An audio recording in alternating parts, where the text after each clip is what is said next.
Hi, can you all hear me? I'm Bob Osburn. I work over in Earth and Planetary Science, and one of the hats that I wear is as a field geologist. And as such, let's see, it's the down arrow here. I make and convert to GIS objects geologic maps. And so I thought today I would do kind of a circular 7 minutes about geologic maps and start with what is a geologic map? Why would one want to use one in GIS? Where do they come from? Beyond that you ordered them from the map store, got them from the State Geologic Survey. And then once one has one, how do you get it into GIS? So this is a piece of the Stegall Mountain map down in southern Missouri near the town of Eminence, for those of you who know the area. And it illustrates the attributes of a geologic map. Basically, a geologic map shows the spatial representation of the location of rocks within the area of interest. And on this map, you can see in the browns and purples, flat-lying, Ordovician and Cambrian rocks. They're about 500 million years old, covering most of the area. You can see the yellow stripes along the rivers, which are the young alluvial deposits that are still being deposited today. And then the brighter colors down in the lower right corner are some Precambrian rocks that are about 1,500 million years old. A geologic map also should include a description of what rocks are there, diagrams that show what their relationships are, a third dimension, cross-sections reaching down into the subsurface if you have any data at all to support it. So now, let's take a geologic map, put it into ArcGIS, and see what they might be good for. This is the Perryville East Quadrangle from an area about 100 miles south of here. I've taken the paper copies that came from the State Geologic Survey and I've turned them into ARC usable objects. And I think on my computer the only place this data actually exists. So one of the things you might want to do if you have such a map is add other mapping to it and see how they all relate to each other. And one of the things that's of interest on there, if you look at the green areas that sort of form the broad swath down through the middle of the map, underneath that area, there are more than 100 miles of mapped cave passages that form the drainage for the area. What else might you want to do? Well, here we've made the maps somewhat transparent and superimposed them on the LIDAR data for Perry County. You, of course, can't see very much at this scale, but if we zoom in a little bit, here, you can start to see quite a lot of the relationship between the geology and the underlying topography.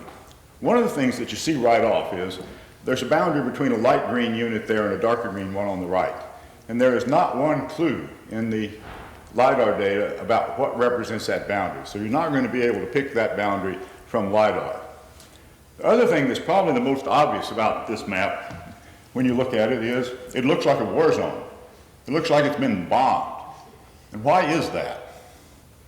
Well, the bedrock in this area is the Joachim limestone and the platinum limestone.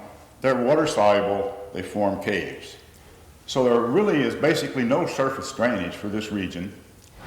And all of those things that you see are sinkholes, the dreadful sinkholes that are in the news now, and often the term in the news is misused, but these are real sinkholes formed in coarse terrain. Water goes underground through those sinkholes, into caves underneath, flows along, and comes out along the major streams in the area. One geologic thing you can see on here is if you see the two yellow patches over to the left that are along the stream, the author of this map stopped the stream alluvium and left out a patch in the middle. Why did he do that? We don't know, because clearly you can see that the valley train alluvium goes right through that area. And you would, if you were drawing the map from this LIDAR, put it in. Maybe it was an unfriendly landowner and he couldn't go there. Maybe he had a bad day. Maybe there's actually bedrock in that creek bed and you can't tell it from this information. Well, let's add more information. Here's a line plot of 4.5 miles of one of the caves in the region that shows you some of the missing drainage. The water that's going in the sinkhole goes into this cave and drains off to the north and will extend about another 1.5 miles to the creek up the north part of the map when the map is finished.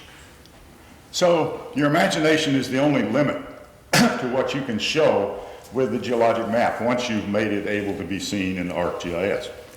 All right, so where do they come from?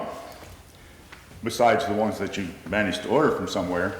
Well, if you're making a geologic map, you have to go out in the field, understand the rocks that are there, define the units, or at least recognize the units, find the boundaries between them, and follow them out.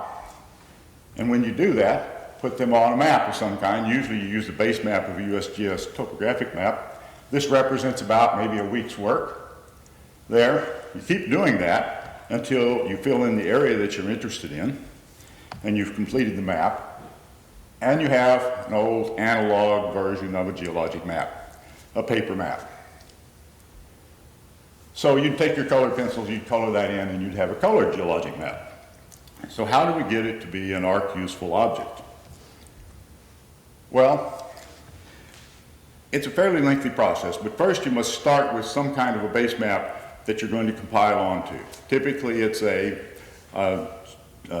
topographic quadrangle, USGS topographic quadrangle that's georeferenced in some one of the projected or geographic coordinate systems.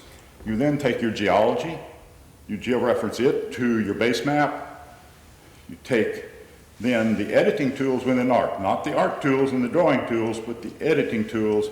You trace all the line work that represents the boundaries of your geologic units and make lines from them. And then you take those lines, confirm their integrity, and convert them to polygons using tools within the ArcGIS.